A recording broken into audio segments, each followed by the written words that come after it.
حتى إذا جاءوها وفتحت أبوابها وقال لهم خزنتها سلام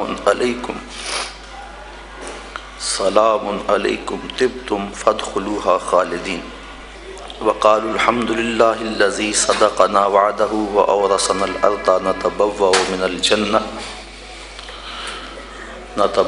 من الجنة حيث نشاء فنعم أجر العاملين وترى الملائكة حافين من حول العرش يسبحون بحمد ربهم وقضي بينهم بالحق وقيل الحمد لله رب العالمين صدق الله مولانا العظيم وصدق رسوله النبي الكريم الرؤوف الرحيم اللهم نور قلوبنا بالقرآن وزين أخلاقنا بالقرآن وادخلنا الجنة بالقرآن ونجنا من النار بالقرآن قال الله تعالى وتبارك في شان حبيبه مخبرا وآمرا إن الله وملائكته يصلون على النبي يا أيها الذين آمنوا صلوا عليه وسلموا تسليما الصلاة والسلام عليك يا رسول الله وعلى آلك وأصحابك يا حبيب الله الصلاة والسلام عليك يا رسول الله وعلى آلك وأصحابك يا محبوب رب العالمين تمام حمد و ثنا تعریف و توصیف اللہ جل مجدہ الکریم کی ذات پاک کے لیے جو خالق کائنات بھی ہے اور مالک شش جہات بھی۔ اللہ جل وعلا کی حمد و ثنا کے بعد حضور نبی اکرم شفیع امم رسول محتشم نبی مکرم اللہ کے پیارے امت کے سہارے رب کے محبوب دانائے غیوب مالک رقاب امم فخر عرب و عجم والی کون و مکان سیاہ لا مکان سید انس و جاں سرور لالا رخاں نیر تاباں سرنشین مہوشاں ماہ خوباں شہنشاہ حسینہ تتمہ دوراں سرخیل زہرہ جمالاں جلوائے صبح ازل نور ذات لم یزل باعث تکوین عالم فخر آدم و بنی آدم نیر بطحا رازدار ما اوہا شاہد ما تغا صاحب علم نشرہ معصوم آمنہ احمد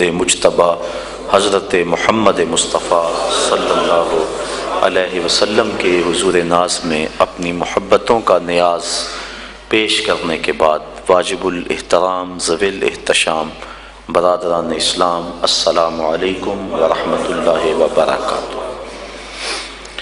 آج کسی اور آیت پہ گفتگو کرنے کا ارادہ لے کے حاضر ہوا تھا، لیکن محترم قاری صاحب نے جس محبت بھرے انداز میں سورہ زمر کی یہ آیات تلاوت کی تو میرے دل میں یہ خیال پیدا ہوا کیوں آج اس عنوان سے گفتگو نہ کی جائے۔ اور جب وہ نعت شریف پڑھ رہے تھے اور نعت شریف کا ایک شعر ایسا تھا کہ اس وقت میرا جی یہ چاہ رہا تھا کہ اس عنوان سے گفتگو کی جائے، تو چونکہ درس قرآن مجید ہے میں نے انہی آیات کو آج کی گفتگو کا موضوع بنایا۔ چند باتیں اس پہ گوش گزار کر کے اپنی گفتگو کو سمیٹ لوں گا۔ اللہ تعالیٰ میری زبان پہ کلمۃ الحق جاری فرمائے۔ دنیا پر جن لوگوں نے اپنی زندگی کا ایک ایک لمحہ اللہ اور اس کے رسول کے لیے گزارا اور دنیا میں اپنے آپ کو تقوی کے نور سے مزین کیا، کل قیامت کے دن جب وہ گروہ در گروہ حاضر ہوں گے تو ان کے لیے جنت کے دروازے کھول دیے جائیں گے۔ وہ کیسا منظر ہوگا؟ اللہ تعالیٰ جل شانہ نے ان آیات کے اندر اس منظر کو بیان فرمایا ہے۔ وَسِيقَ الَّذِينَ اتَّقَوْا رَبَّهُمْ إِلَى الْجَنَّةِ زُمَرًا، اور جو لوگ اپنے رب سے ڈرتے تھے، تقوی اختیار کرتے تھے، وہ قیامت کے دن جنت کی طرف گروہوں کی شکل میں جائیں گے۔ گرو در گرو جنت کی طرف روانہ ہوں گے، ان کے قافلے رواں دواں ہوں گے، حتی اذا جاؤہا، یہاں تک کہ وہ جب جنت کے دروازے کے قریب آئیں گے تو پھر کیا ہوگا؟ وفتحت ابوابہا، اور ان کے لیے دروازے کھول دیے جائیں گے،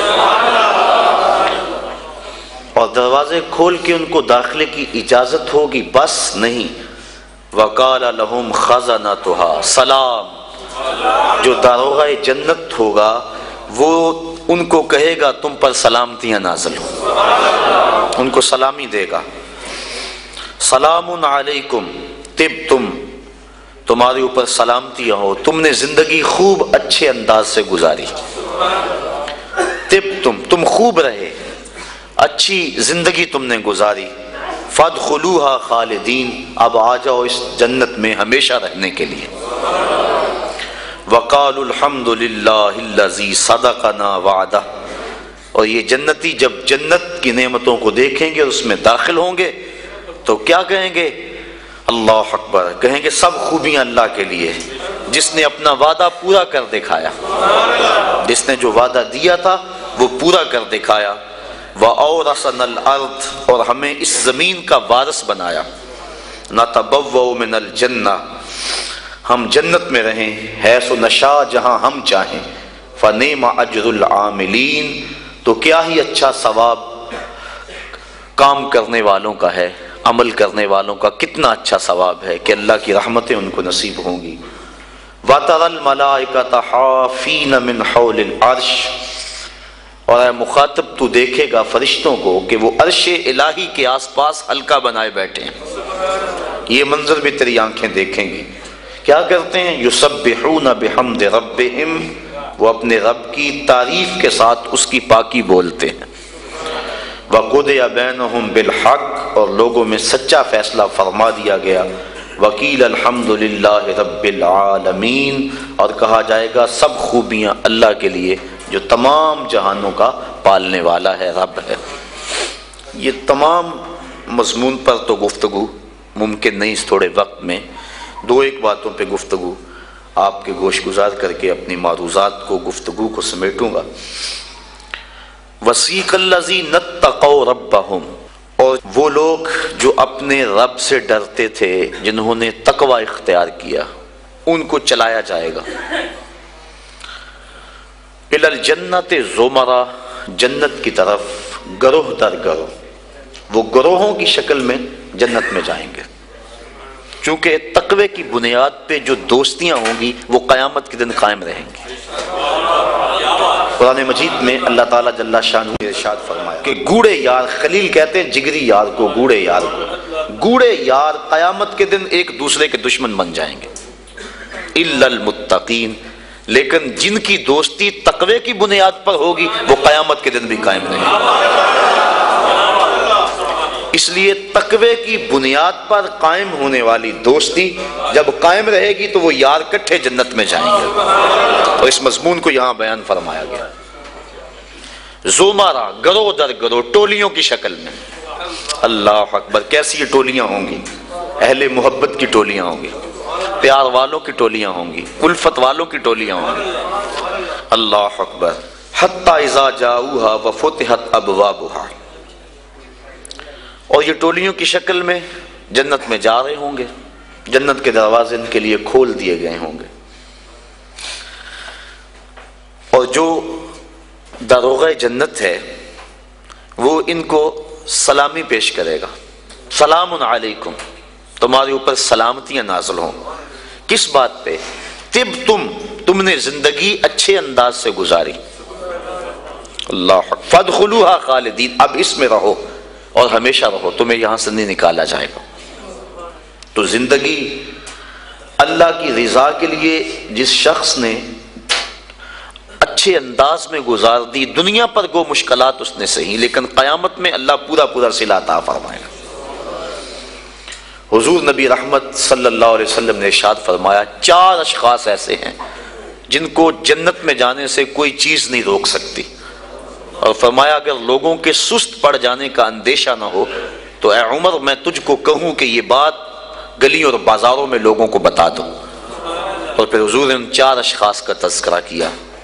ایک وہ شخص جو والدین کے ساتھ حسن سلوک کرتا ہے، دوسرا وہ شخص جس کی اولاد زیادہ ہے، ذرائع آمدنی تھوڑے ہیں، لیکن وہ اپنی اولاد کے پیٹ میں لقمہ حرام نہیں جانے دیتا۔ جب ذرائع آمدنی زیادہ ہوں اور پھر حرام سے بچنا، یہ بھی بہت بڑی سعادت ہے، لیکن جب ذرائع آمدنی بھی تھوڑے ہوں اور اولاد بھی زیادہ ہو تو پھر حرام سے بچنا یہ بڑا مشکل اور آزمائش کا مرحلہ ہوتا ہے۔ تو جو اس موقع میں رزق حرام سے بچا، قیامت کے دن حضور کے فرمان کے مطابق جنت میں جانے سے اسے کوئی شے نہیں روک سکتا۔ اور ہم صحابہ کی زندگیاں دیکھتے ہیں، فجر کی نماز ہوتی ہے، ایک صحابی جلدی سے اٹھ کے چلے جاتے ہیں۔ ایک دن آقا کریم نے پوچھا کہ ابو درداء کیا بات ہے؟ تو حضرت ابو درداء نے عرض کی، حضور آپ جانتے ہیں آج کل مدینے میں کھجوریں پکنے کا موسم ہے، اور سحری کے وقت ٹھنڈی ہوائیں مدینے کی سرزمین کو سلام کرنے بھی آتی۔ میرے ہمسائے کے صحن میں ایک اونچا لمبا درخت ہے کھجور کا، جس کا جھکاؤ میرے گھر کی سمت ہے، اور جب ہوا چلتی ہے تو اس سے کھجوریں ٹوٹ کے میرے ویڑے میں گر پڑتی ہیں۔ میں جلدی جلدی اس لیے چلا جاتا ہوں کہ بچوں کے اٹھنے سے قبل وہ کھجوریں اٹھا کے ان کے گھر میں پھینک دوں، کہیں ایسا نہ ہو کہ میرا بچہ کوئی کھجور اٹھا کے اپنے منہ میں ڈال لے۔ یہ صحابہ کا مزاج۔ اور ہماری سڑک سے گنے کی ٹرالی گزر کر تو دیکھیں، ہم بچے کو شاباش دیتے ہیں کہ بڑا دلیر نکلا ہے۔ جس کو آج آپ حوصلہ افزائی کر رہے ہیں، کل بڑا ہو کے ڈاکو بنے گا، کل بڑا ہو کے راہزن اور لٹیرا بنے گا۔ اولاد کی تربیت کے باب میں یہ بات ہے کہ اگر وہ گناہ کا ارتکاب بچپن میں بھی کرتے ہیں تو ان کی وہاں حوصلہ شکنی کی جائے تاکہ ان کے دل میں گناہ سے نفرت پیدا ہو جائے۔ تو حضرت ابو درداء نے عرض کی، حضور میں اس لیے جلدی چلا جاتا ہوں کہ ہمسائے کے گھر سے جو کھجور کا درخت ہماری سمت جھکا ہوا ہے، اس کی کھجوریں جو گرتی ہیں میں ان کو اٹھا کے ان کے صحن میں پھینک دوں تاکہ کہ میرا بچہ وہ کھجور اپنے اندر نہ لے لے۔ اور آپ جانتے ہیں کہ حضرت امام حسین رضی اللہ تعالیٰ عنہ مسجد نبوی میں آئے، صدقے کی کھجوروں کا ڈھیر لگا ہوا تھا، بچے تھے، ایک کھجور اٹھا کے انہوں نے اپنے منہ میں ڈال لی۔ تو آقا کریم صلی اللہ علیہ وسلم تیزی سے آگے بڑھے اور ان کے حلق میں انگلی ڈال کر حضور نے کہا کہ اس کو نکالو باہر، اور اندر سے کھجور باہر نکلوا دی۔ میں اور آپ اپنے رزق پر اگر غور کر لیں اور اپنے رزق کی حلت کا سامان کر لیں تو عبادت کی لذت نصیب ہو جائے۔ تیسرا وہ شخص کہ جس نے ایسی سچی توبہ کی کہ دوبارہ گناہ کی طرف جانا اتنا مشکل ہے جس طرح تھن سے نکلا ہوا دودھ دوبارہ اندر نہیں جا سکتا۔ اور چوتھی وہ عورت جس نے اپنی ساری محبتیں اپنے خامد پہ نچھاور کر دی اور اس حال میں مری کہ اس کا خامد اس پہ راضی تھا، اس کو جنت میں جانے سے کوئی چیز نہیں روک سکتی۔ تو دنیا کے اوپر مشکلات سہیں، دنیا کے اوپر اذیتیں سہیں، لیکن کل قیامت کے دن مالک ان کو بدلہ عطا فرمائے گا۔ وَسِيقَ الَّذِينَ اتَّقَوْا رَبَّهُمْ إِلَى الْجَنَّةِ زُمَرًا، وہ جائیں گے جنہوں نے تقوی اختیار کیا، اور تقوی احتیاط سے زندگی گزارنے کا نام ہے۔ تقوی کے بارے میں علماء کے مختلف اقوال موجود ہیں، لیکن خلاصہ یہ ہے زندگی اس احتیاط سے گزاری جائے، اللہ اکبر، کہ انسان کے دامن سے کوئی گناہ نہ لگنے پائے۔ حضرت امام ابو نعیم الاصفہانی رحمۃ اللہ تعالی علیہ نے حلیہ کے اندر حضرت عبداللہ ابن مسعود رضی اللہ تعالیٰ عنہ سے روایت نقل کی ہے کہ تقوی یہ ہے کہ انسان اللہ کو یاد کرے، بھولے نہ، اس کی فرما برداری کرے، نافرمانی نہ کرے، اور اس کا شکر کرے، ناشکری نہ کرے۔ اگر یہ چیزیں اس کے اندر پیدا ہو جاتی ہے تو وہ اس زمرے میں آ جاتا ہے جس کا نتیجہ جنت کے اندر جانے کا سبب بنتا ہے۔ اور حضرت ابو ہریرہ رضی اللہ تعالیٰ عنہ سے ایک روایت ہے جس کو امام ترمذی نے نقل کیا ہے کہ ایک دن حضور تشریف فرما تھے، فرمایا کہ کوئی ہے کہ جس کو میں نصیحت کروں اور وہ اس پہ خود عمل کرے یا ایسے لوگوں تک پہنچائے جو اس پہ عمل کرے؟ تو حضرت ابو ہریرہ رضی اللہ تعالی عنہ فرماتے ہیں میں نے عرض کی حضور میں ہوں، آپ مجھے وہ نصیحتیں کریں۔ تو حضور نے میرا ہاتھ پکڑ لیا اور حضرت ابو ہریرہ فرماتے ہیں حضور نے 5 نصیحتیں مجھ کو گنوائیں۔ فرمایا گناہوں سے بچو، تم سب سے زیادہ عبادت گزار بن جاؤ گے۔ دوسری بات فرمائی اللہ کی تقسیم پہ راضی ہو جاؤ، تم سب سے زیادہ غنی بن جاؤ گے۔ اور تیسری بات ارشاد فرمائی ہمسایوں کے ساتھ حسن سلوک کرو، تم کامل مومن بن جاؤ گے۔ اور پھر فرمایا جو اپنے لیے پسند کرتے ہو وہ اپنے مومن بھائی کے لیے پسند کرو، کامل مسلمان بن جاؤ گے۔ اور پھر فرمایا زیادہ ہنسا نہ کرو، اس سے دل مردہ ہوتا ہے۔ فرمایا یہ 5 وصیتیں اللہ کے رسول نے مجھ کو گنوائیں۔ انسان گناہ کو ترک کرے، علماء نے کہا یہ تقویٰ ہے، اور حضور نے ان نصیحتوں میں پہلی نصیحت جو ہے وہ گناہ سے بچنے کے بارے میں حکم ارشاد فرمایا کہ گناہ سے بچا جائے۔ نیکی کرنی، اچھائی کرنی بہت بڑی دولت ہے، لیکن گناہ سے بچنا عادت ہے، کیونکہ گناہ کرنے سے اللہ ناراض ہو جاتا ہے، اور تقویٰ اللہ کی ناراضگی سے بچنے کا نام ہے۔ تقوی کے بارے میں علماء کرام نے اور بھی روایات، مختلف اقوال بزرگوں کے بیان کیے ہیں کہ انہوں نے تقوی کی دولت اختیار کر کے اپنے آپ کو جنت کا حقدار بنایا اور اپنی زندگی کا ایک ایک لمحہ اللہ کی رضا کے لیے گزارا۔ آج ان کے لیے جنت کے دروازے کھلے ہوئے ہیں اور فرشتے ان کو سلام علیکم کہہ رہے ہیں اور ان کی سابقہ زندگی پر آفرین کر رہے ہیں کہ تم نے اچھی زندگی گزاری، کہ کفاف تھوڑا تھا، ذرائع آمدنی کم تھے، اولاد زیادہ تھی، جس منصب پہ تم بیٹھے تھے تم اپنے وسائل کو بڑھا سکتے تھے، لیکن اس میں آمیزش ہوتی حرام کی، لیکن روکھی سوکھی تم نے کھا لی، اور زندگی کی مشکل گھاٹیوں سے تم نے گزر کے یہاں تک اپنا پہنچاؤ کیا۔ آج اللہ کی رحمتیں بڑھ کے تمہارا استقبال کر رہی۔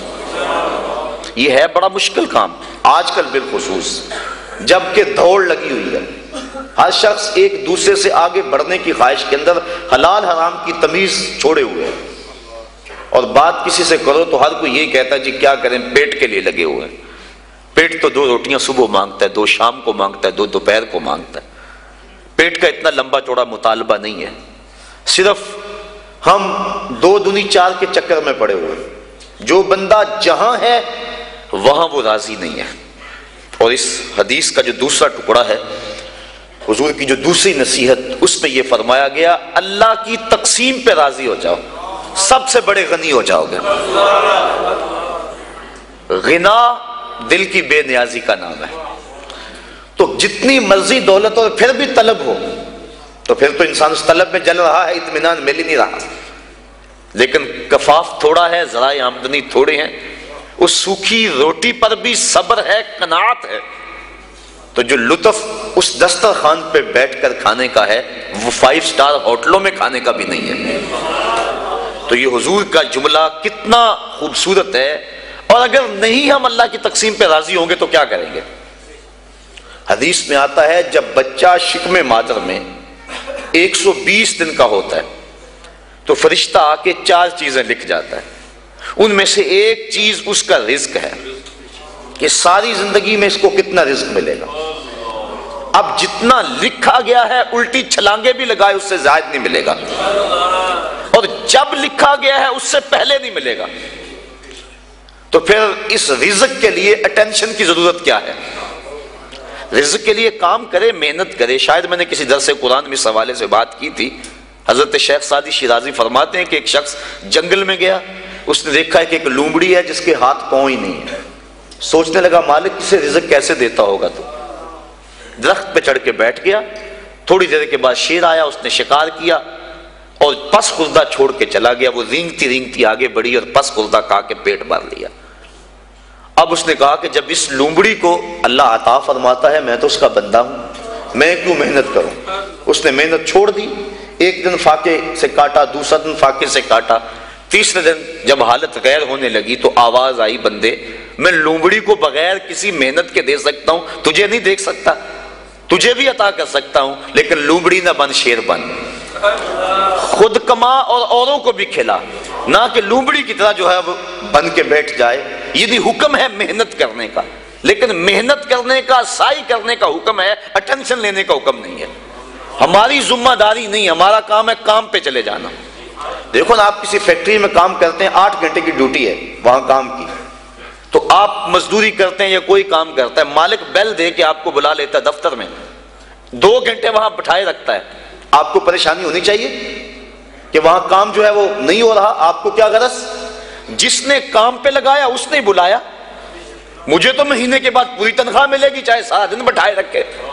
تو اٹینشن نہیں ہوتی کہ 8 گھنٹے میرے پورے ہونے ہیں۔ جس رب نے رزق لکھا ہے وہ کہتا ہے چھوڑ کاروبار، حیا علی الصلاۃ حیا علی الفلاح، آجا اب میری چوکھٹ پہ آجا، رات پڑ گئی اب سو جا، اب کام نہ کر۔ جس نے لکھا ہے، جس نے کام پہ لگایا ہے، وہ کہتا ہے اب جمعے کی اذان ہو گئی ہے، اب کاروبار وازر البیع، اب چھوڑ دے کاروبار۔ تو اب جس نے کام پہ لگایا وہی تو بلا رہا ہے، اور ہم کہتے ہیں تیرے بلانے پہ نہیں آئیں گے۔ تو مالک بلائے اور بندہ دفتر میں نہ جائے تو وہ فیکٹری سے نکالے گا کہ نہیں؟ یا حالات کشیدہ ہو جائیں گے کہ نہیں؟ اٹینشن بنے گی کہ نہیں؟ تو اگر آسودہ رہنا ہے، فیکٹری میں کام بھی کرنا ہے، تو پھر مالک سے بنا کے رکھنی ہوگی نا۔ اگر رزق اس کا کھانا ہے اور اس کی نہیں ماننی تو پھر اٹینشن تو ہوگی، پھر کہا جائے گا جی رزق بڑا ہے سکون نہیں ہے، پتہ نہیں کسی نے تویز ڈال دے ہوئے ہیں، کسی عامل نے جادو کر دیا ہوا ہے، پھر مصیبت بنی ہے۔ لیکن اگر اس کی مان لیں، جب کہتا ہے کام پہ جاؤ کام پہ چلے جاؤ، اور جب کہتا ہے مسجد میں آ جاؤ مسجد پہ آ جاؤ، اور جب کہتا ہے اب سو جاؤ اس وقت سو جاؤ، کہتا ہے اب تہجد ہوگی اٹھ کے مصلی بچھا لو، مصلی بچھا لو، جو کہتا جائے کرتے رہو، تمہیں ٹینشن نہیں ہوگی، زندگی کی بہاریں نصیب ہو جائے۔ حضور نے ارشاد فرمایا اللہ کی تقسیم پہ راضی ہو جاؤ، اللہ کی تقسیم پہ راضی ہو جاؤ، تم غنی بن جاؤ گے، تم گداگر نہیں رہو گے، تم گداگر نہیں رہو گے، غنی بن جاؤ گے، کروڑ پتی ہو کر بھی کمینے نہیں ہوگے، تمہاری جیب میں کچھ بھی نہیں ہوگا لیکن غنا کی سلطنت کے بادشاہ ہوگے۔ اس کی تقسیم پہ راضی ہو جاؤ۔ اور مجھے واصف علی واصف کا اچانک جملہ یاد آ گیا، اس نے بڑی خوبصورت ایک بات کہی، اس نے کہا اللہ اور اپنی رضا میں فرق کا نام غم ہے۔ اللہ کی رضا میں اور اپنی رضا میں فرق کا نام غم ہے۔ جو اللہ کی رضا ہے بندہ کہتا ہے نہیں یہ نہیں صحیح، تو غم بن گیا۔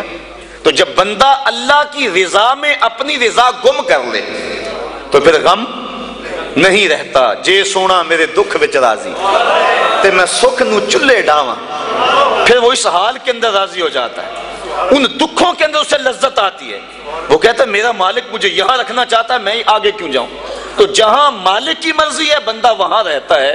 تو آج ہر بندہ ٹینشن میں، ہر بندہ مشکلات میں ہے، ہر بندہ بھاگ رہا ہے، محنت کر رہا ہے۔ میں اس محنت کا انکار نہیں کرتا، یہ بات ذہن میں رکھیں، شریعت میں اس کا انکار نہیں کیا، انسان کو سعی کرنے کا حکم دیا ہے، لیکن اس کے لیے ہمیں ٹینشن لینے کی ضرورت کیا ہے؟ جس طرح بندے کو موت تلاش کرتی ہے، روایات میں آتا ہے اس طرح بندے کو رزق تلاش کر لیتا ہے۔ تو جو رزق قسمت میں لکھا ہوا ہے وہ بندے کو مل کے رہے گا۔ شیخ سعدی شیرازی فرماتے ہیں ایک بندے نے ایسی ہی کوئی روایات سنی، کہنے لگا جب میں محنت ہی نہیں کروں گا تو مجھے کیسے ملے گا؟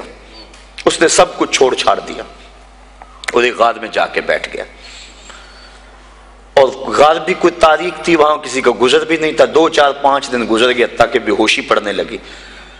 ایک قافلہ وہاں سے گزرا، غار میں انہوں نے جھانکا، دیکھا کہ ایک انسان ہے اور ادم ہویا ہے۔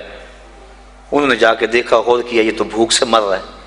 انہوں نے کھانا لا کے اس کے سامنے رکھا، اس نے انکار کر دیا۔ اس نے کہا جب میں کچھ نہیں کروں گا تو وہ کیسے دے گا؟ انہوں نے کھانا بھی پیش کیا، اس نے انکار کر دیا۔ وہ بولنے کی سکت بھی نہیں ہے، یہ سمجھے کہ بیچارہ بہت زیادہ بیمار ہے، اور یہ کھانا کھانے کی سکت بھی نہیں ہے، کوئی نرم چیز بناؤ اس کے لیے، کوئی دلیا وغیرہ، کوئی ایسی چیز اس کے لیے انہوں نے تیار کی وہاں قافلے والوں نے، اور جا کے اس کو پیش کی۔ اس نے پھر بھی سر پھیر دیا، کہا بیچارہ اتنا مجبور ہے کہ یہ بھی نہیں کھایا جاتا۔ انہوں نے زبردستی جو وہ چمچ میں ڈال کے اس کے منہ کے قریب کی، اس نے دانت بند کر لیے زور سے، کہ جب میں ہی نہیں کچھ کروں گا تو کیسے میرے مقدر کا میرے پیٹ میں پہنچے گا. یہ دل میں تھا اور زور سے دانت بند کر دیے. شیخ سعدی شیرازی فرماتے ہیں کہ انہوں نے چمچی کے ایک کونے کو نا اس کے دانت میں جہاں سوراخ ملا وہاں ڈال کر تو زور سے انہوں نے کھولا منہ کو اور اندر حلوہ ڈالا, اور جب منہ کے اندر حلوہ گیا تو اس کو ہنسی آ گئی. کہا مالک جو میرے مقدر کا ہے وہ مجھے مل کے رہے. تو یہ کہاوتیں بزرگوں نے جو بیان کی ہیں ہماری زندگی کو آسودہ بنانے کے لیے کی ہیں. ہم اپنے مقدر میں جو پاتے ہیں, میرے مقدر میں یا آپ کے مقدر میں جو لکھا ہوا ہے یہ پکی بات ہے, اس سے زائد تو نہیں مل سکتا.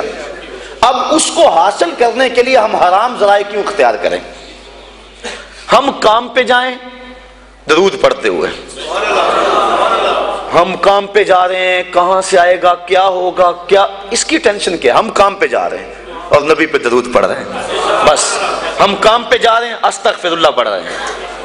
اللہ رزق دے گا. سورہ نور اٹھا کے دیکھیے, فَقُلْتُ اسْتَغْفِرُوا رَبَّكُمْ إِنَّهُ كَانَ غَفَّارًا. تو میں نے کہا اپنے رب سے معافی مانگو, استغفار کرو, بے شک وہ معاف فرمانے والا ہے.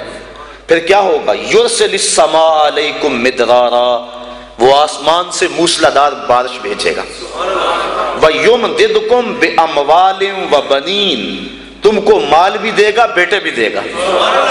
وَيَجْعَلْ لَكُمْ جَنَّاتٍ, اور وہ تمہارے لیے جنتیں اور باغ بنا دے گا. وَيَجْعَلْ لَكُمْ أَنْهَارًا, اور تمہارے لیے نہریں جاری کر دے گا.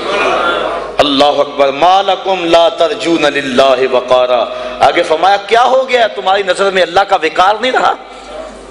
یعنی جس سے مانگنا ہے اس سے مانگ نہیں رہے, اور جو دیتا نہیں اس کے سامنے ہاتھ پھیلا رہے ہو. جب سحری کا وقت ہوتا ہے نا, سحری کا وقت, تو اللہ کی رحمتیں قریب آ جاتی ہیں. حدیث میں آتا ہے, آواز آتی ہے, حل من مسترزقن, کوئی رزق مانگنے والا ہے میں اس کی جھولی بھر دوں. حل من مستغفرن, کوئی بخشش مانگنے والا ہے میں اس کے گناہ معاف کر دوں. تو اس وقت اللہ کی رحمتیں آواز دے رہی ہوتی ہیں کہ کوئی رزق مانگنے والا ہو تو میں اس کی جھولی بھر دوں, میں اس کی جھولی بھر دوں. اور پھر کیا ہوتا ہے؟ جب وہ کہہ رہا ہوتا ہے اس وقت ہم سو رہے ہوتے ہیں. جب آواز آ رہی ہوتی ہے تمہیں ٹینشن ہے, بیٹی کی شادی کرنی ہے, مسئلہ ہے, جہیز نہ دیا تو بیٹی کو تانے ملیں گے, مسئلے تو ہیں اس دور میں, اس کا انکار تو نہیں ہے. دن رات جو دوڑ لگی ہے اس کے سبب بھی ہیں. ہم جانتے ہیں کہ بھائی فیکٹری میں اوور ٹائم کیوں لگا رہے ہیں, انہیں پتا ہے کہ میں نے اپنی بہن کے ہاتھ پیلے کرنے ہیں. اور ہمارا معاشرہ جو ہے قرآن کو چھوڑ کے جہنم بنا ہوا ہے. آج بیٹے والا مطالبہ کرتا ہے کہ جو ہے مجھے یہ دیا جائے, مصیبت تو بنی ہوئی ہے, لیکن اب کیا کیا جائے, اس کے لیے ٹینشن موجود ہے. لیکن ہم ذرائع استعمال کرتے ہیں, اس کے لیے محنت کرتے ہیں, کوشش کرتے ہیں, لیکن جو دینے والا ہے جب وہ پکار رہا ہے اس وقت کیوں سوئے ہوئے ہیں؟ وہ کہتا ہے کوئی رزق مانگنے والا ہے تو جھولی پھیلائے, میں اس کی جھولیاں بھر دوں گا. اللہ اکبر. تو اللہ کے حضور جب بندہ طلب کرتا ہے تو اللہ تعالیٰ بندوں کے اٹھے ہوئے ہاتھوں میں اپنی رحمتوں کی برسات کر دیتا ہے. تو بات کہاں سے کہاں نکل گئی کہ انسان کو اگر اللہ کی تقسیم پہ رضا نصیب ہو جائے تو پھر وہ سب سے بڑا حضور نے فرمایا غنی بن جائے گا. اس کے لیے زندگی کی مشکل ختم ہو جائے گی. ورنہ کروڑوں اربوں خربوں روپے بھی ہوں لیکن اس کو تسکین قلب نصیب نہیں ہوگی. اور جب بندہ اللہ کی رضا پہ راضی ہوگا بس اس کو زندگی میں بہاریں نصیب ہو جائیں گے.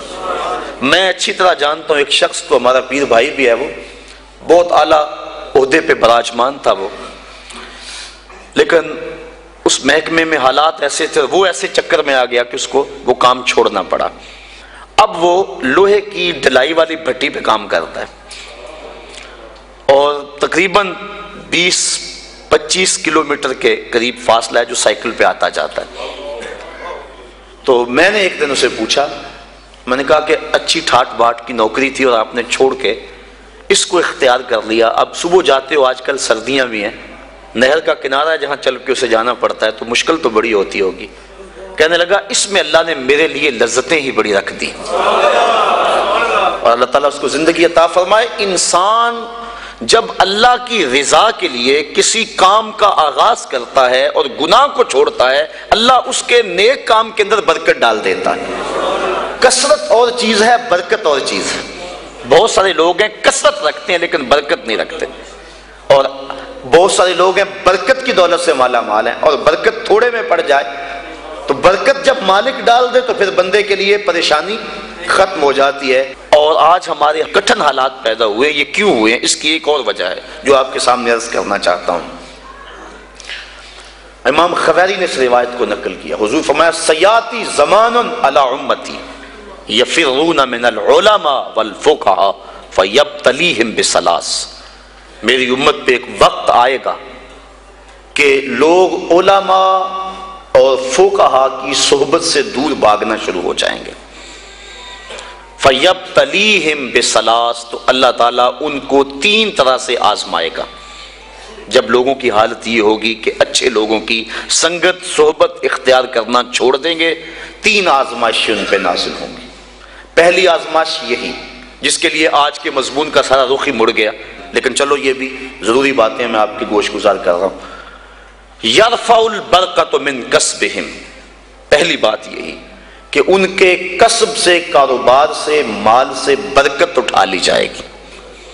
پہلی نحوست علماء کی صحبت سے دور بھاگنے کی وجہ سے ان کو جو ملے گی۔ دوسری نحوست، ان کے اوپر ظالم حکمران مسلط کر دیے جائیں گے۔ اور تیسری نحوست اور بڑی خطرناک، وَيَخْرُجُونَ مِنَ الدُّنْيَا بِغَيْرِ الْإِيمَانِ، اور دنیا سے بغیر ایمان کے اٹھ جانے کا اندیشہ ہو۔ اور آج دیکھ لیں، یہ بات بھی درست ہے کہ آج وہ علماء کم ہیں جن علماء کی صحبت میں بیٹھ کے اللہ کا قرب ملتا ہے۔ میں جوہر آباد میں گفتگو کر رہا تھا تو وہ بات کو گفتگو تھی، تو ایک وکیل صاحب کہنے لگے کہ آپ جو بات کر رہے ہیں ہم اس بات کو تسلیم کر رہے ہیں، لیکن ان علماء کو کہاں سے ڈھونڈیں جن کی صحبت غنیمت ہوتی ہے اور جن کے دم سے انسان کو اللہ کا قرب ملتا ہے۔ آج تو گداگر اور دکاندار ہمیں مل رہے ہیں۔ تو میں انہیں اسے 2 لفظی جواب دیا، میں نے کہا تمہیں پتا ہے مٹھائی کس دکان سے اچھی ملتی ہے؟ کپڑا کس دکان سے اچھا ملتا ہے؟ سارا شہر چھوڑ کے وہاں جاتے ہو کہ نہیں؟ یہی نہیں پتا کہ دین اچھا کہاں سے ملتا ہے؟ حضور کی امت کی خصوصیات میں سے ایک خصوصیت یہ ہے کہ قیامت تک اس امت میں اہل حق موجود رہیں گے۔ حضور کی امت کی جو خصوصیات ہیں ان میں سے ایک خصوصیت یہ ہے، قیامت تک اس امت میں اہل حق موجود رہیں گے، گو تھوڑے رہ جائیں گے۔ لیکن چونکہ ہم شیطان کے پھندے میں آ جاتے ہیں، اور کبھی ایسا نہیں ہوا کہ ایک دکاندار سے دھوکہ کھا لیں اور پھر دوبارہ کہیں کہ ہم کپڑے پہنتے ہی نہیں، ایک ہوٹل سے دھوکہ کھا لیں تو کہہ لیں ہم کھانا کھاتے ہی نہیں۔ یہ سارے فراڈی ہوتے ہیں۔ ایک دکاندار سے دھوکہ کھائیں گے، دوسرے کے پاس جائیں گے، دوسرے سے دھوکہ کھائیں گے، تیسرے کے پاس جائیں گے۔ لیکن یہاں کیا ہوتا ہے کہ ہم کسی ایسے شخص کے پاس چلے جاتے ہیں جو دین کے نام پہ کاروبار کر رہا ہوتا ہے، اور پھر جب اس سے ہم ڈسے جاتے ہیں ہم سارے طبقے سے بدزن ہو جاتے ہیں۔ شاید ہم دین کو اتنی ضرورت نہیں سمجھتے جتنی کپڑے کو سمجھتے ہیں، جتنی کھانے کو سمجھتے ہیں۔ 100 جگہ سے بھی دھوکہ کھائیں ہم سمجھتے ہیں کپڑا تو پہننا ہے، کوئی اور دکان تلاش کر لو۔ تو اگر دین کو بھی ضرورت سمجھا جائے 100 مرتبہ بھی دھوکہ کھاؤ پھر بھی تلاش میں رہو، کوئی تو صاحب حق ملے گا ہی نا۔ اور پھر تم نے دھوکہ بھی تو اللہ کے نام پہ کھایا ہے نا۔ حضرت عمر فاروق رضی اللہ تعالیٰ عنہ جو غلام لمبی نمازیں پڑھتا تھا اس کو آزاد کر دیتے تھے کہ یہ لمبی نمازیں پڑھ رہا ہے۔ غلاموں کو پتہ چل گیا، جو ان کی ملک میں غلام آتے وہ لمبی لمبی نمازیں ان کے سامنے پڑھتے اور آپ ان کو آزاد کر دیتے۔ کسی نے کہا کہ تم نہیں جانتے کہ یہ دکھاوے کی نمازیں پڑھتے ہیں، یہ تمہیں دھوکہ دیتے ہیں؟ حضرت عمر فاروق نے فرمایا اللہ کے نام پہ دیتے ہیں نا، میں 100 بار یہ دھوکہ کھانے کے لیے تیار ہوں۔ تو اگر وہ لوگ جو چائے کی پیالی پہ دین بیچتے ہیں وہ لوگ بھی منبر و محراب پہ براجماں ہیں، وہ بھی لوگ تو موجود ہیں جو تاج شاہی کو ٹھوکر بھی نہیں مارتے۔ بستے ہیں کچھ ایسے پراگندہ تباہ لوگ بھی، افسوس کہ تمہیں میر سے صحبت نہیں رہی۔ وہ لوگ جن سے مل کے زندگی سے عشق ہو جائے آپ نے شاید نہ دیکھے ہوں مگر ایسے بھی ہیں۔ حضور نے ارشاد فرمایا خیار امتی العلماء وشرار امتی العلماء، میری امت کے بدترین لوگ بھی علماء ہیں اور میری امت کے بہترین لوگ بھی علماء ہیں۔ تو اگر بہترین لوگ امت کے تلاش کرنے ہوں تو وہ بھی اسی طبقے سے ملیں گے، وہ کسی اور جگہ سے نہیں ملیں گے۔ اور اگر بدترین لوگ وہ بھی اس طبقے میں موجود ہیں، ہم بدترین کو دیکھتے ہیں پھر اس طبقے سے بدزن ہو جائے، اور نتیجہ کیا کہ ہم آہستہ آہستہ اس جگہ پہ پہنچ جاتے ہیں کہ علماء کی صحبت سے نفرت شروع ہو گئی، جس کے نتیجے کے اندر یہ 3 مصیبتیں ہمارے اوپر نازل ہوئی۔ پہلی مصیبت یرفع البرکۃ من کسبہم، رزق سے برکت اٹھا لی گئی، اور دوسری بات کہ ظالم حکمران مسلط کر دیے گئے، اور تیسرا دنیا سے بغیر ایمان کے چلے جانے کا اندیشہ پیدا ہوا۔ اور آج ہے نہیں، لوگ بیرون ملک جانے کے لیے مرزائی لکھ رہے ہیں، کتنے لوگ ہیں ایسے؟ ایمان کا سودا کرنا تو بڑا آسان ہو گیا اس دور کے اندر، چائے کی پیالی پہ لوگ دین بیچ رہے ہیں، کیا کچھ نہیں ہو رہا ہے۔ اللہ اکبر۔ حضور نے توبہ توبہ، حضور نے نشاندہی کی تھی کہ آدمی صبح کو مومن ہوگا اور شام کو کافر ہوگا، یصبح مومنا ویمسی کافرا، صبح مومن ہوگا شام کو کافر ہوگا، اور پھر فرمایا شام کو مومن ہوگا صبح کو کافر ہوگا۔ لا یبقى من الاسلام الا اسمہ ولا یبقى من القرآن الا رسمہ مساجدہم عامرۃ وہی خراب من الہدی۔ وقت آئے گا کہ قرآن صرف رسم کے طور پہ پڑھا جائے گا، اسلام صرف نام کا رہ جائے گا، مسجدیں زیب و زینت کے لحاظ سے تو آباد ہوں گی لیکن ہدایت کے نور سے خالی ہوں گی۔ جس دور کی نشاندہی کی گئی تھی، کیا وہ اب دور موجود نہیں ہے؟ امام غزالی فرماتے ہیں جس دور کی نشاندہی اللہ کے رسول نے کی ہے، آج سے صدیوں قبل امام غزالی ہوئے ہیں، فرماتے ہیں وہ میرا دور ہے۔ امام غزالی فرماتے ہیں جس دور فتنہ کی نشاندہی حضور نے کی ہے وہ میرا دور ہے، اور یہ دور جس سے ہم گزر رہے ہیں یہ دور کیسا ہے؟ آج کیا ہو رہا ہے؟ حدود اللہ کو پامال نہیں کیا جا رہا، اسمبلیوں کے غنڈے اور بدماش اللہ کی حدود کو توڑ نہیں رہے، ان کو کون روکنے والا ہے؟ نہ ممبر سے آواز اٹھ رہی ہے نہ محراب سے آواز اٹھ رہی ہے، حجرہ نشین بھی تسبیح پھیر رہے ہیں۔ حضرت داتا گنج بخش علی اجمیری کشف الماجوب میں لکھتے ہیں کہ حضرت ابو اسحاق اسفرائینی جنگل میں گئے تو وہاں دیکھا کچھ صوفی گھاس کھا کھا کے گزارا کر رہے ہیں، گھاس کھا لیتے ہیں اللہ اللہ کرتے ہیں۔ تو امام ابو اسحاق اسفرائینی جلال میں آگے فرمایا آکلۃ الحشیش ہا ہونا انتم وامت محمد فی الفتن، تم یہاں گھاس کھاتے پھرتے ہو اور نبی کی امت فتنے میں مبتلا ہے۔ اللہ کو ایسے صوفیوں کی، ایسے تسبیح پھیرنے والوں کی ضرورت نہیں ہے، وہ تو ان لوگوں کا چاہنے والا ہے جو اللہ کے نام پہ سب کچھ قربان کر دیتے ہیں اور اپنا گھر کا سارا اثاثہ اپنی ہتھیلی پہ سجا کے کربلا کے میدان میں آ جاتے ہیں۔ تو آج کیا ہو گیا ہوا ہے ہمیں، اور ہم کس جگہ پہ کھڑے؟ یہ ایک الگ دکھڑا ہے، اگر اس مضمون کو میں چھیڑ لوں تو یہ بھی ختم ہونے پہ نہ آئے۔ آج امت جس مشکل حالات میں کھڑی ہے اور پوری دنیا کے مسلمان جہاں کھڑے ہیں، آج کسی سے مخفی نہیں، اور ہمارے حکمران کیا کر رہے ہیں، اور جو ذمہ دار لوگ ہیں جن کو اسلام کے نام پہ ہم نے ووٹ دیے تھے اور اسمبلیوں میں بٹھایا تھا کہ تم اسلام کی آواز کو دبنے نہیں دینا، وہ کیا کر رہے ہیں کس سے بھی مخفی نہیں ہے۔ الفاظ کے پردے میں جن سے مخاطب ہوں وہ جان گئے ہوں گے کیوں نام لیا جائے۔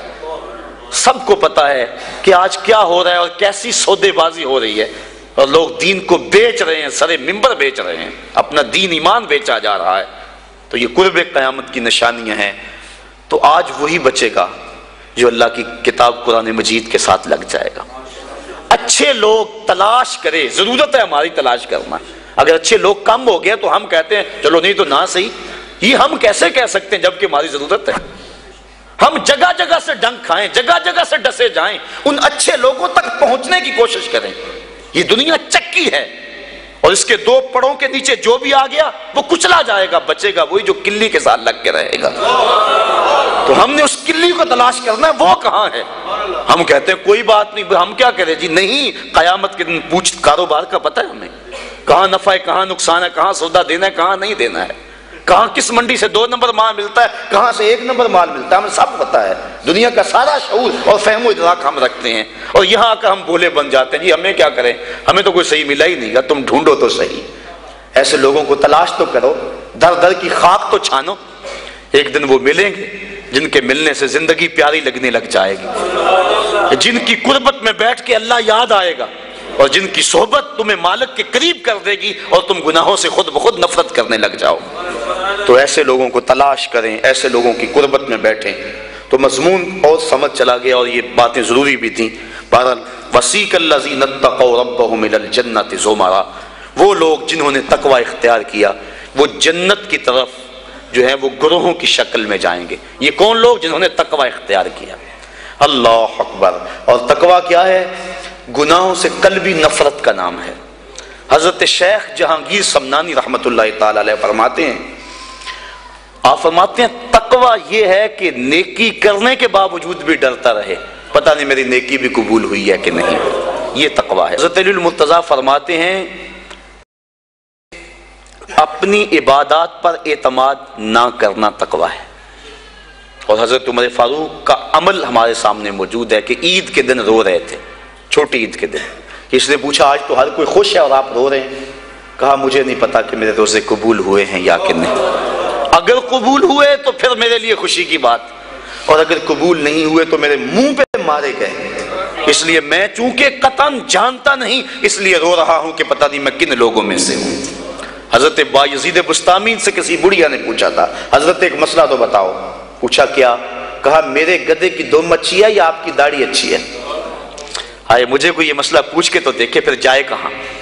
بایزید بستامی سے بڑھیا نے پوچھا آپ کی داڑھی اچھی یا میرے گدھے کی دم اچھی؟ ناراض نہیں ہوئے، بگڑے نہیں، آنکھوں سے آنسو ڈھلنے لگے. کہا تیرے سوال کا جواب فی الحال میرے پاس نہیں ہے، جب میں مر جاؤں گا تو پھر میرے پاس جواب ہوگا، پھر تو مجھے کیسے مل پائے گی. بایزید بستامی کا انتقال ہو گیا. بڑھیا کے خواب میں آئے. کہا حضرت میرا سوال اسی جگہ پہ کھڑا ہے. کہا اللہ کا شکر ہے میری داڑھی تیرے گدھے کی دم سے ہزاروں درجے بہتر ہے، چونکہ میرا خاتمہ ایمان پہ ہو گیا. تو جب تک یقین نہیں ہو جاتا کہ میں کن لوگوں میں ہوں اتنی دیر تک یہ ظاہر ہے انسان کا اندر بے چین رہتا ہے. بڑے سخت معاملے ہیں آخرت کے. آج ہمیں نعت خواں بھی کہہ رہے ہیں کہ مجھے دیکھ کے جہنم کو پسینہ آئے. یہ تو منہ میں طوطی بولتا ہے، جو مرضی کہتا پھرے. یہ تو کل قیامت کے دن پتہ چلے گا کہ پسینہ کس کو آتا ہے. رسول کریم بھی جس جہنم سے پناہ مانگے. کبھی جنت کا تمسخر اڑایا جاتا ہے، ہورے تو کیڑی جنت کا کرنا ہے تذکرہ، اسی جنت کا جس کو رسول اللہ ہاتھ اٹھا کے مانگتے رہے. اسی جنت کا تذکرہ کر رہے ہیں جس کے لیے حضور کا اشتیاق تھا. اسی جنت کی آرزو کر رہے ہیں جس کے لیے حضور نے فرمایا جب اللہ سے مانگو تو جنت فردوس مانگو. تو آج دلیری دی جا رہی ہے. آج پیر بیعت کرنے کے بعد جنت کا پرمٹ دے دیتا ہے. آؤ میں پیروں کے پیر کی کہانی سناؤں آپ کو. حضرت شیخ سعدی شیرازی فرماتے ہیں کہ ایک بندہ مطاف میں کنکروں کے اوپر پیشانی رکھ کے زاروں کے تار ہو رہا ہے اور کیا کہتا ہے اللہ مجھے معاف کر دے نہیں تو قیامت کے دن اندھا اٹھانا، میں تیرا کیا تیرے بندوں کا سامنا بھی نہیں کر سکتا. اتنے درد سے روتا ہے کہ لوگ اپنی دعائیں چھوڑ کے اس کے لیے دعا کرتے ہیں. جن لوگوں نے حج کیا یا عمرہ کیا انہیں اس کا تجربہ ہوگا. کچھ لوگ اتنے درد سے روتے ہیں کہ بندہ اپنی دعائیں بھول کے ان کے لیے لگ جاتا ہے. مجھے تو جس سال جانا نصیب ہوا تھا تو ان دنوں کے اندر فلسطین کی جنگ پورے زور پہ تھی اور کعبۃ اللہ کی غربی دیوار کے ساتھ فلسطین کے مرد و زن لپٹ کے رویا کرتے تھے. اور جب وہاں ہمارا چکر آتا تھا تو اس وقت طوطے اڑ جاتے اور اپنی دعائیں بھول جاتی اور اللہ کی بارگاہ میں عرض کرتے مالک فلسطین کو آزادی دے دے. یہ کسی کا باپ اس کے سامنے کٹا ہوگا، کسی کی گود سے اس کا لال چھین کر قتل کیا ہوگا، کسی کا بھائی اس کے سامنے ذبح کیا ہوگا. یہ اللہ کی باندیاں اور اللہ کے بندے اللہ کے حضور دکھڑا سنا رہے ہیں. تو انسان اپنی دعائیں چھوڑ کے ان کے لیے دعائیں کرنے لگ جاتا. فلسطین کی آزادی کے لیے دل تڑپتا، پھر کشمیر کی طرف، آذربائیجان کی طرف، کابل و قندھار کی طرف، دشت لیلا کی طرف اور قلعہ جنگیر تورا بورا کی طرف اور موصل و تقرید کی طرف اور کوفہ و بغداد کی طرف انسان کا دل جاتا کہ وہاں کیا کچھ ہو رہا ہے اور انسان اپنی دعائیں چھوڑ کے امت کے لیے رونے لگ جاتا ہے. تو وہ اتنے درد سے روتا ہے کہ لوگ اپنی دعائیں چھوڑ کے اس کے لیے کہتے ہیں یا اللہ اس بیچارے کو معاف کرتے. ایک بندہ تو چھوڑ چھاڑ کے کھڑا ہی اس کے سامنے قریب کھڑا ہو گیا اور کہتا ہے مالک اسے معاف کر دے، مالک اسے معاف کر دے.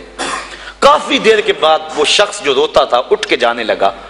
اس کو تجسس تھا کہ میں دیکھوں تو صحیح یہ کون ہے اور اس کو تسلی بھی دوں کہ اللہ بڑا کریم ہے تجھے معاف کر دے گا. جب اس نے جھک کے جھانک کر دیکھنا چاہا تو چیخیں نکل گئیں. کیوں کہ فائزہ ہوا شیخ جیلانی. یہ زاروں کے تار رونے والا وقت کا غوث شیخ عبد القادر جیلانی، حضرت سری سختی رضی اللہ تعالیٰ عنہ نے جنید بغدادی کو بلایا۔ حضرت جنید بغدادی کے وہ ماموں بھی لگتے ہیں رشتے میں اور پیر بھی لگتے ہیں۔ یہ پیر مرید کی کہانی سنا رہا، آج کا پیر تو گارنٹی دے رہا ہے نا، اللہ اکبر حضور تو حضرت ربیہ کو بھی جنت کی بشارت دیں اور ساتھ کہیں کثرت سجود سے میری مدد کرنا، اور پیر کہتا تجھے پرواہ نہیں ہے؟ آؤ اس پیر مرید کی کہانی سنا رہا ہوں۔ حضرت جنید بغدادی فرماتے ہیں میرے ماموں نے تنہائی میں مجھے بلایا اور مجھے وصیتیں کی۔ جب ایک وصیت کی تو میرے پاؤں تلے سے زمین نکل گئی۔ کہنے لگے بیٹا جب میں مر جاؤں تو میری قبر بغداد سے باہر بنانا۔ میں نے پوچھا حضور کیوں؟ فرمانے لگے میری بدعمالیوں کی وجہ سے کہیں بغداد کی مٹی میری لاش کو قبول کرنے سے انکار نہ کر دے اور میں لوگوں کے سامنے رسوا نہ ہو جاؤں۔ یہ ہیں وہ لوگ تتجافا جنوبہم عن المضاجع، جن کی کروٹیں بستروں سے الگ رہتی ہیں، اللہ کو خوف اور طمع میں پکارتے ہیں، لیکن زندگی کا ایک ایک لمحہ تقوی سے عبارت ہے۔ دنیا میں تکلیفیں سہی۔ حضرت امام جعفر صادق ساری زندگی ٹھنڈا پانی نہیں پیا، فرماتے تھے کیا خبر کہ اس کے حساب میں چکڑا جاؤں، اور آپ کے مریدین بیٹھے ہوئے ہیں، آپ بھی بیٹھے ہوئے ہیں، لوگ بیٹھے ہیں۔ کہا یار آج ایک دوسرے سے وعدہ نہ کر لیں؟ کہا کیا؟ کہا ہم میں سے جو بھی جنت میں جائے وہ دوسروں کو ساتھ لے کے جائے۔ غلاموں نے کہا حضور ہم آپ سے وعدہ کریں، ہم تو آپ کے سہارے پہ بیٹھے ہوئے ہیں۔ کہا تم نہیں جانتے آخرت کے معاملے بڑے سخت ہیں، یہ امام جعفر صادق کہہ رہے ہیں، یہ ان کی زندگی ہے۔ تو ذرا دیکھیے یہ تقوی ہے، یہ خشیت ہے، اور ٹھنڈے پانی سے بھی گریز کر رہے ہیں۔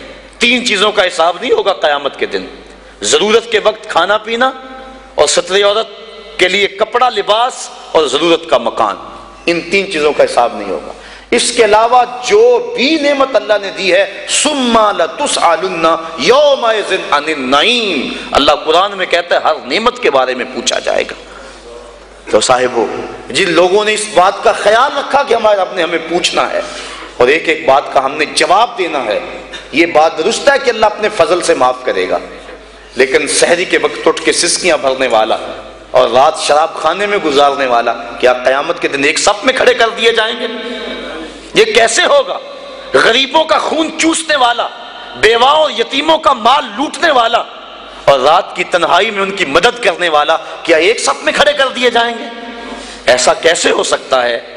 تو صاحب وہ تقویٰ ہے کہ انسان اپنی زندگی کے ایک ایک قدم کو بچا بچا کے رکھے کہ میں اللہ کی ناراضگی سے بچ جاؤں، اور دنیا کو اس نے مشکلات میں ڈال دیا۔ آج کہتے ہیں دین پہ عمل کرنا بڑا مشکل ہے۔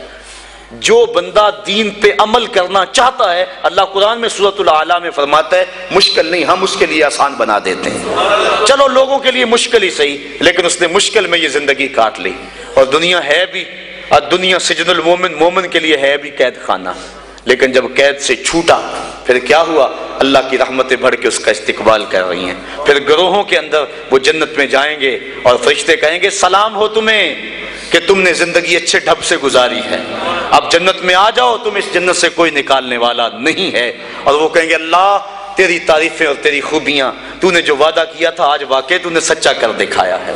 اور پھر جنت میں ان کو گوناگون نعمتیں دی جائیں گی، اور جنت میں مائے معین ہوگا، حوض کوثر ہوگا، سلسبیل ہوگا۔ کبھی وہ حوروں سے جام پیئیں گے، کبھی وہ غلمانوں سے جام پیئیں گے، لذت تو بڑی ہوگی، لیکن ایک لذت کی کہانی اللہ نے قرآن میں سنائی۔ ہمارا ایک وقت ایسا بھی پھر آئے گا وَسَقَاهُمْ رَبُّهُمْ شَرَابًا طَهُورًا، ان کا رب انہیں خود شراب طہور پہ لائے گا کہ تم نے میرے لیے چھوڑا، دنیا کی شراب تو نہیں پی لو، میرے دست قدرت سے شراب پیو۔ تو وَسَقَاهُمْ رَبُّهُمْ، نہ حوروں کے ہاتھوں سے، نہ غلمانوں کے ہاتھوں سے، نہ کسی اور کے ہاتھوں سے، وَسَقَاهُمْ رَبُّهُمْ۔ پھر دنیا کی تکلیفیں یاد رہیں گی جب مالک شراب طہور پلا رہا ہوگا۔ تو یہ ہے زندگی، اپنی زندگی کو اس ڈھب سے گزاریں کہ آخرت کی زندگی بہتر ہو جائے جو نہ ختم ہونے والی ہے۔ کار ما آخر شدو آخر زما کار نشد، مشتخا کے ما غبارے کوچائے یار نشد، و آخر دعوانا ان الحمدللہ رب العالمین۔